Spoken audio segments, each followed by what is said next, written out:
Why on earth would you think the Eagles need an offensive coordinator? We don't need no stinking offensive coordinator. Still the cowboy, Mr. McLean. You Americans are all alike. But this time, John Wayne doesn't walk into the sunset with Grace Kelly. Scary Cooper, asshole.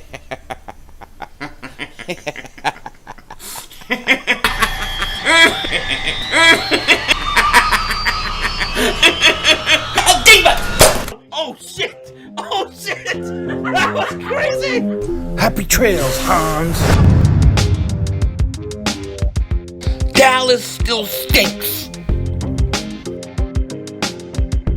You're by the way, King Dingbat here. So just when you think we're about to get a new offensive coordinator, maybe somebody like a Jim Caldwell, the Eagles throw a curveball and they get no offensive coordinator. The Eagles are not going to hire an offensive coordinator.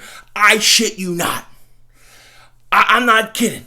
They're not getting an offensive coordinator. Reports from Jeff McLean saying the Eagles will not hire an offensive coordinator. Now, here's what they're doing. And I don't know how this is going to work. I don't know. But they're taking Press Taylor, who's the quarterback coach.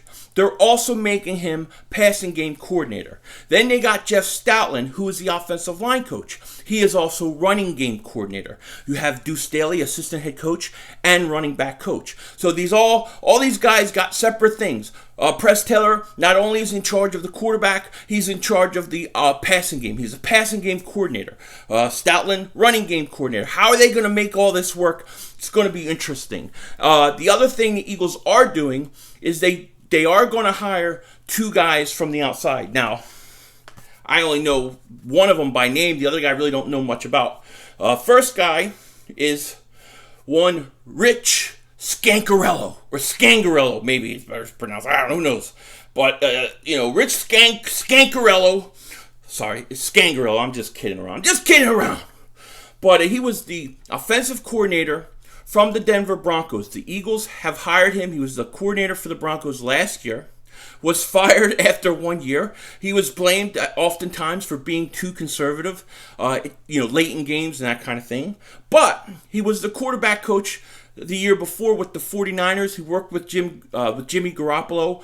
I think he was like 6-2. He had a good quarterback rating. He did a good job with him, and he's coming in as a coach. We don't know what his position is going to be yet. It's going to be interesting. Obviously, from the reports, it's not going to be offensive coordinator, but he's coming in.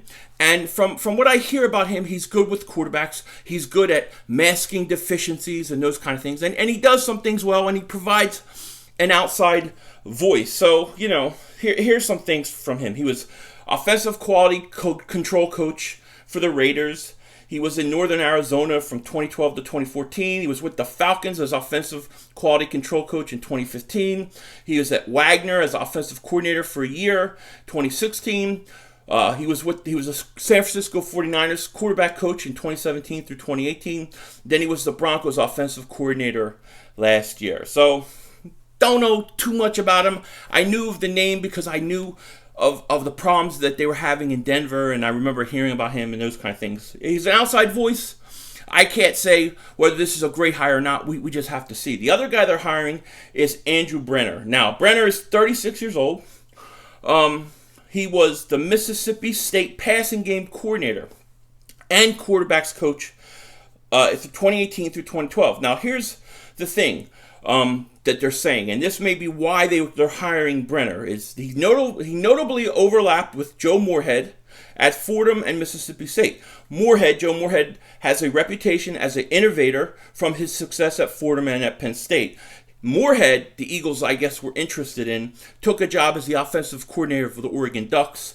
So they're basically signing one of his assistant coaches. And so maybe he's the guy that's going to kind of come in and help maybe redesign some of these offensive passing schemes and those kind of things. We'll have to see.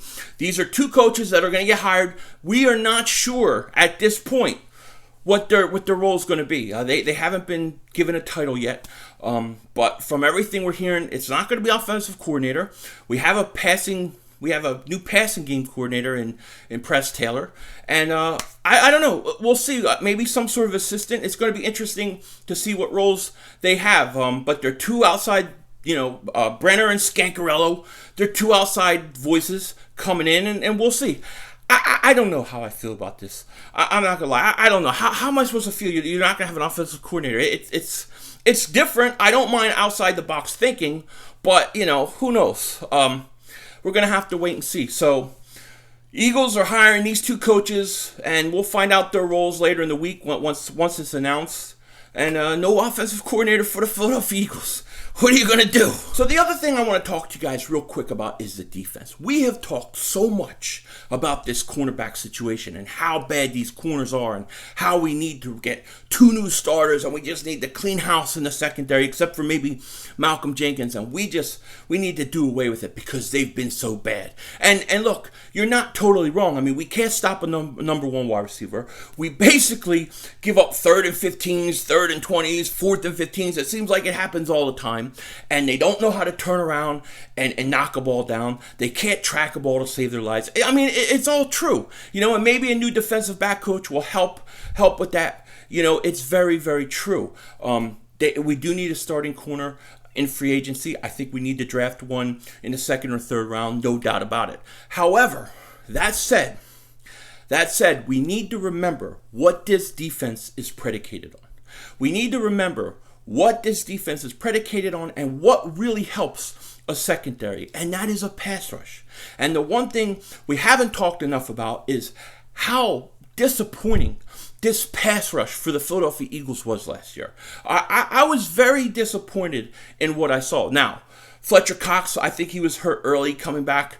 I think he had off-season surgery or whatever it was, and he wasn't healthy early in the year, and he didn't play good mid-year. I thought at the end of the year, I thought he came on, especially in that playoff game, I thought he was dominant, and he was who we expect him to be, but he really wasn't. He wasn't that great early on in the year. You lose Malik Jackson in the interior, and I think the defensive ends, for the most part, they weren't that good. I'm just going to be honest. I don't think they were that good.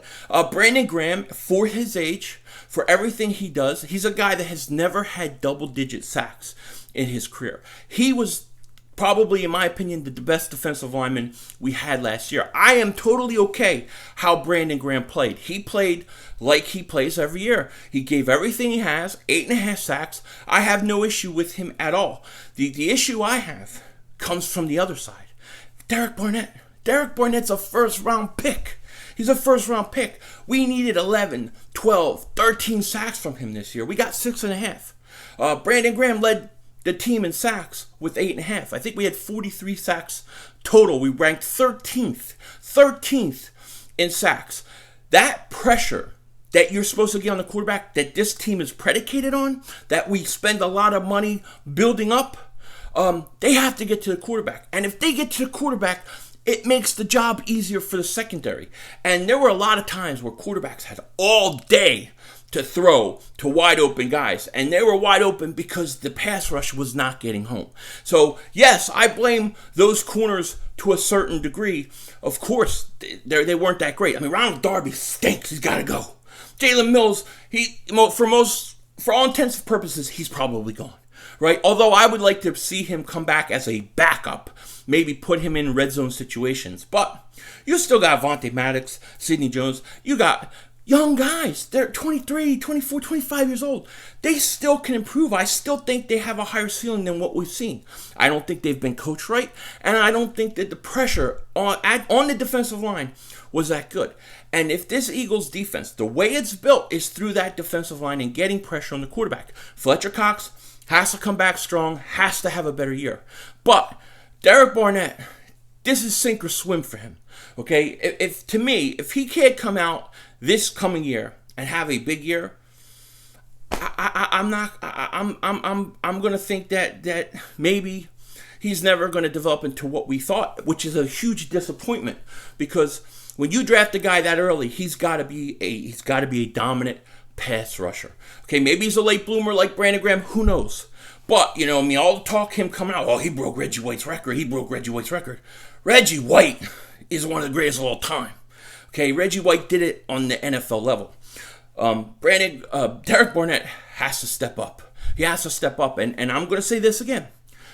I would go out and I would get a corner in free agency. Like Bradbury, guy I talked about the other day, he would be the first choice. to sign. But if a Yannick Ngakoue is available, if he hits the market, I would go after him. I would go after him before anybody else, even Bradbury. I would go after him because you need a pass rusher. You could look at maybe Jadeveon Clowney. Although, I mean, do we really want him to come to Philly after everything that happened? But he's a disruptor. He's a defensive end. Shaq Barrett of Tampa. Now, I think he may be a 3-4 outside linebacker. I don't know if he could play in a 4-3.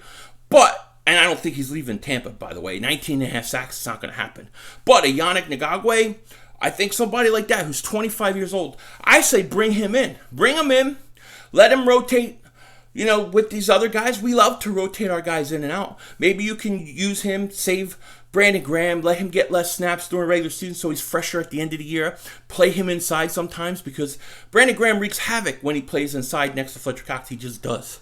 So if you can improve this pass rush, which is essential to the way this Eagles defense is built, it will make the secondary better just by default. And we can blame the secondary all day, but the truth of the matter is this pass rush wasn't good enough either.